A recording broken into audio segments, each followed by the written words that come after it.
Hello दोस्तों, मेरा नाम शोएब है और मेरे साथ में है अभिषेक। नमस्ते। नमस्ते। लव दाय नेबर, अपने पड़ोसी से प्रेम करो। इंडिया की टोटल 7 नेबरिंग कंट्रीज हैं। वैसे तो हम सिर्फ पाकिस्तान को लेकर बिजी रहते हैं, लेकिन हमारे दूसरे नेबर्स भी हैं, जैसे बांग्लादेश, श्रीलंका, भूटान, म्यांमार, चाइना और नेपाल।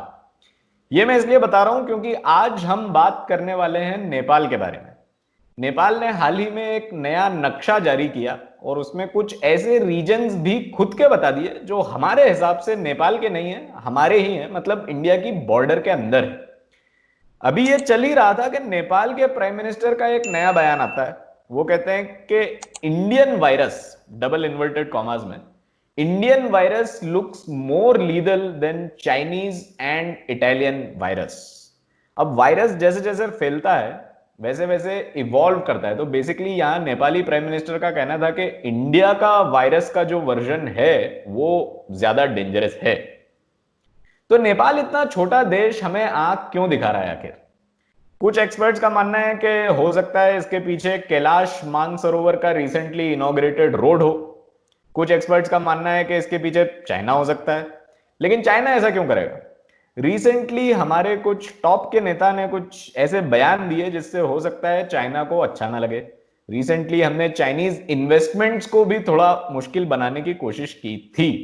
और रिसेंटली आपने ये भी सुना होगा कि चाइना और इंडिया की बॉर्डर पर भी सब कुछ ठीक नहीं है।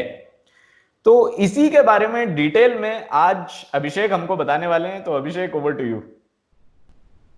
जी, आपने बिल्कुल सही कहा कि जिस तरह से अभी नेपाल के कुछ स्टेटमेंट आए हैं। बेसिकली ये जो लेटेस्ट ये जो कंट्रोवर्सी है ये स्टार्ट वहीं से हुई जब इंडिया ने कैलाश मानसरोवर की जो रोड है उसका 8 मई को हमारे डिफेंस मिनिस्टर ने इनॉग्रेशन किया। उसके नेक्स्ट डे चाइना के जो फॉरेन डिपार्टमेंट था वहाँ से एक स्टेटमेंट आता है। अगर डिप्लोमेटिक टर्म में बात करें तो बहुत ही स्ट्रॉन्ग वर्ड, मैंने बहुत ही स्ट्रॉन्ग एक मैसेज दिया था नेपाल ने। फिर वहाँ के प्राइम मिनिस्टर का स्टेटमेंट आता है कि इंडियन वायरस की बात की उन्होंने। तो आखिरकार ये नेपाल के साथ ये क्या इशू है वो हम समझेंगे कि जो नेपाल एक हमारा एक नेचुरल फ्रेंड समझा जाता था कि काफ़ी हद तक इंडिया और नेपाल काफ़ी सेम है, वहाँ के लोगों का खाना पीना कल्चर सब कुछ सेम है। तो आखिर ऐसा हुआ क्या है नेपाल और इंडिया के बीच में कि ये इशू आया है। तो सबसे पहले हम बात करते हैं कैलाश मानसरोवर यात्रा की। तो हर साल जो कैलाश मानसरोवर यात्रा होती है, जो कैलाश मानसरोवर ये तिब्बत में स्थित है, तिब्बत जहाँ पे चाइना का भी कैसे बोल सकते कब्जा है। तो आप अगर आपको कैलाश मानसरोवर जाना है तो उसके बेसिकली 3 रूट है। पहला रूट जो कि ये सिक्किम से होके जाता है। सिक्किम में ये आपको एक नाथुला एक पास दिख रहा है। यहाँ से आप ये चाइना होते हुए आप ये कैलाश मानसरोवर जो ये आपको मैप में दिख रहा है यहाँ पे जा सकते हैं। इसका दूसरा रूट है नेपाल होके। अगर आपको अगर जाना है तो आप नेपाल होके काठमांडू से जा सकते हैं। और जो तीसरा रूट है वो ये वाला रूट है जिसको लेके अभी एक कंट्रोवर्सी चल रही है, जहाँ पे इंडिया ने रोड बनाया है। आपको इस मैप में दिख रहा होगा, ये डॉटेड लाइनें दिख रही होगी जहाँ पे मैंने आपको ये मार्क किया है। ये डॉटेड लाइन दिख रही होगी। ये जो पूरा 80 किलोमीटर का स्ट्रेच है, ये जो रोड है पूरी, ये पहले एक अच्छी रोड थी, यानी पहाड़ी रास्ता था, आपको पैदल जाना पड़ता था।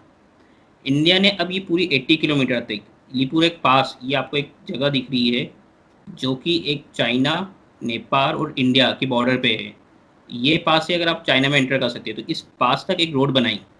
ये पूरे 80 किलोमीटर का स्ट्रेच था। तो इस रोड के इनॉग्रेशन के बाद नेपाल का ये क्लेम बन रहा है कि ये जो एरिया है पूरा, एक आपको यहाँ पे एक जगह दिख रही है काला पानी से लेकर ये लिपुरेक पास, नेपाल का ये कहना है कि ये जो कोई टेरिटरी है ये नेपाल की है, इंडिया की नहीं है। तो इंडिया वहाँ पे रोड नहीं बना सकता है। अब रोड बनाने का फ़ायदा ये हो रहा था कि जो ये आपको पेरा रूट दिख रहा है कैलाश मानसरोवर का, ये काफ़ी लंबा था। इसमें 20% हिस्सा इंडियन टेरिटरी में आता था, 80% चाइना की टेरिटरी में आता था। और ये जो तीसरा रूट है ये शॉर्टेस्ट रूट है कैलाश मानसरोवर जाने के लिए। और साथ ही साथ इसमें 80% जो 84% इस रूट का हिस्सा इंडिया में आता है और 16% हिस्सा केवल चाइना में आता है।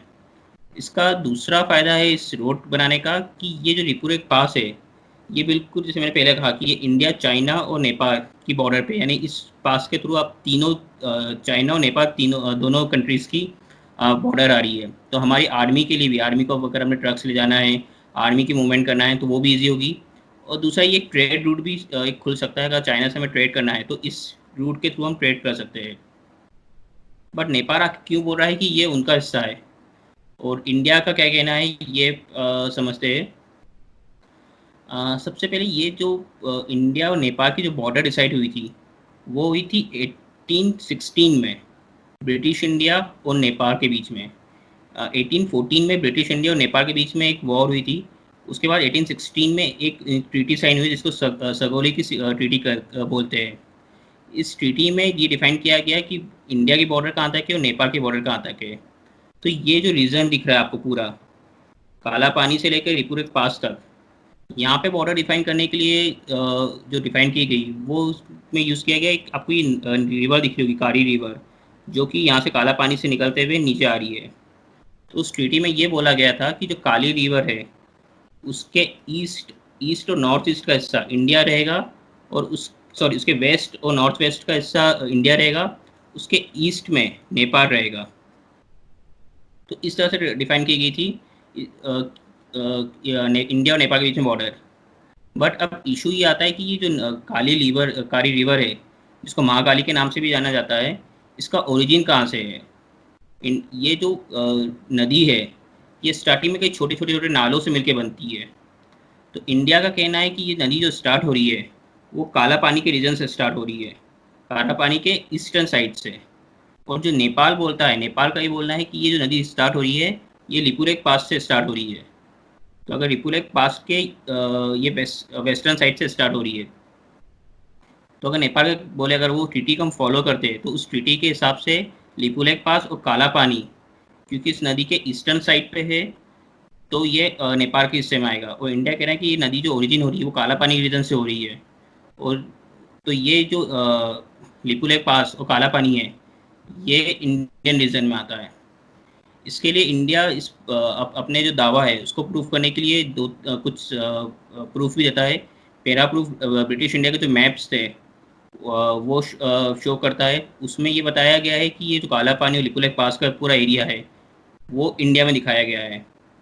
उसके बट नेपाल का ये कहना है कि उस समय नेपाल के पास इतने रिसोर्स नहीं थे कि खुद के मैप बना सके, तो इसलिए वो ब्रिटिश इंडिया के मैप यूज़ करता था। उस समय से उन्होंने ब्रिटिश इंडिया के मैप माने थे। उसके बाद अर्ली 19th सेंचुरी के इंडिया के पास एक रेवेन्यू रिकॉर्ड्स भी है, जिसमें ये जो पूरा काला पानी का रीजन है ये उत्तराखंड में दिखाया गया है। उत्तराखंड के डिस्ट्रिक्ट्स में दिखाया गया है ये पूरा हिस्सा। उसके बाद ये जो इशू चल रहे थे बॉर्डर के, इसको रिजॉल्व करने के लिए कई बार इंडिया और नेपाल में कोशिश भी हुई है। इसको रिजॉल्व करने के सबसे पहले 1980 में एक जॉइंट बॉर्डर कमेटी बनी थी इंडिया और नेपाल की। तो उसमें इस रीजन के साथ साथ और कई रीजन में भी बॉर्डर इशू थे इंडिया और नेपाल के डिफाइन करने के। तो उस कमेटी के में दूसरे रीजन के तो कई इशू रिजॉल्व कर लिए, पर ये एरिया के जो काला पानी है ओलीपुले पास है वहाँ का इशू रिजॉल्व नहीं हो पाया। उसके बाद 2000 में प्राइम मिनिस्टर लेबर पे भी इसको इस बॉर्डर इशू को, इस एरिया के बॉर्डर इशू को रिजॉल्व करने की कोशिश की गई थी। उस समय के प्राइम मिनिस्टर इंडिया के अटल बिहारी वाजपेयी और नेपाल के प्राइम मिनिस्टर बीपी कोरायरा के बीच में कई राउंड्स की मीटिंग्स हुई थी। उसमें डिसाइड किया गया था कि ये जो इशू है बॉर्डर का इस एरिया में, वह हम 2002 तक रिजॉल्व कर लेंगे, बट जो कि वो रिजॉल्व नहीं हो पाया। बट अब ये है कि सडनली नेपाल इतना एग्रेसिव क्यों हो गया इस रीजन को लेके। इसके कई कारण हैं। एक कारण है चाइना का बढ़ता हुआ इन्फ्लुएंस नेपाल में, और दूसरा एक रीज़न हो सकता है कि नेपाल का इंडिया में जो कॉन्फिडेंस था, जो हमारी जो फ्रेंडशिप थी, उसमें कहीं ना कहीं एक दरार आई है। तो इंडिया और नेपाल की जो फ्रेंडशिप थी उसमें ये जो खटास आई है, उसकी शुरुआत कहाँ हुई थी? उसकी शुरुआत हुई थी 2015 में। नेपाल का नया कॉन्स्टिट्यूशन बना था। उस कॉन्स्टिट्यूशन का वहाँ की एक कम्युनिटी है, मधेसी कम्युनिटी। जो मधेसी कम्युनिटी है वहाँ के जो अधिकतर मैक्सिमम पॉपुलेशन वो इंडिया और नेपाल के बॉर्डर पे रहती है। तो उन्होंने इसको बहुत अपोज किया था। आप ये मैप में देख रहे हैं, जो नेपाल की ज्योग्राफी है वो 3 जगह से इंडिया से घिरा हुआ है और एक तरह से चाइना से। यानी अगर आपको नेपाल कुछ भी चाहिए तो वो इंडिया के थ्रू आता था, चाहे वो राशन हो, मेडिसिन हो, पेट्रोल हो, तो वो इंडिया से आता था। तो ये 2015 में मधेसी जो कम्युनिटी का एक विरोध चल रहा था, तो उस वजह से बॉर्डर पे 5 महीने तक सारी सप्लाई रुक गई थी, यानी ट्रक बॉर्डर के साइड इंडिया में खड़े हुए थे। तो उस समय नेपाल ने ये आरोप लगाया था कि इंडिया ने जानबूझ के ये सप्लाई रोकी है, क्योंकि नेपाल को ये रियलाइज़ कराना चाहता है इंडिया कि नेपाल पूरी तरह से इंडिया पे डिपेंडेंट है। बट इंडिया का कहना था कि जो बॉर्डर पे जो कि प्रदर्शन हो रहे हैं, उस वजह से सप्लाई नहीं की जा रही है। और 2015 में जब सप्लाई रुकी थी, उसके 1 महीने पहले एक नेपाल में एक अर्थक्वेक आया था, जिससे नेपाल को काफ़ी नुकसान हुआ था। तो तब से ये बात बोली जा रही थी कि नेपाल को इंडिया पे अपनी डिपेंडेंसी कम करना चाहिए। लोकली वहाँ पे डिमांड उठने लगी थी, वहाँ की जो पार्टी से पॉलिटिकल पार्टी, वो ये डिमांड करने लगी थी कि इंडिया नेपाल को इंडिया पे अपनी डिपेंडेंसी कम करना चाहिए और दूसरे रूट्स खोलना चाहिए। और इसके साथ ही चाइना का इन्फ्लुएंस नेपाल में लगातार बढ़ते जा रहा है। लास्ट ईयर अक्टूबर 2019 में चाइनीज़ प्रेसिडेंट शी जिनपिंग भी नेपाल आए थे। उसके पहले कोई भी जो चाइनीज़ प्रेसिडेंट जो कि नेपाल आए थे, वो थे 1996 में। उसके बाद अब लेटेस्ट पिछले कुछ सालों में चाइना नेपाल में बहुत ज़्यादा इन्वेस्टमेंट कर रहा है। जैसे कि आप जानते हैं कि चाइना की एक स्ट्रेटेजी है कि इंडिया को चारों तरफ से घेरे।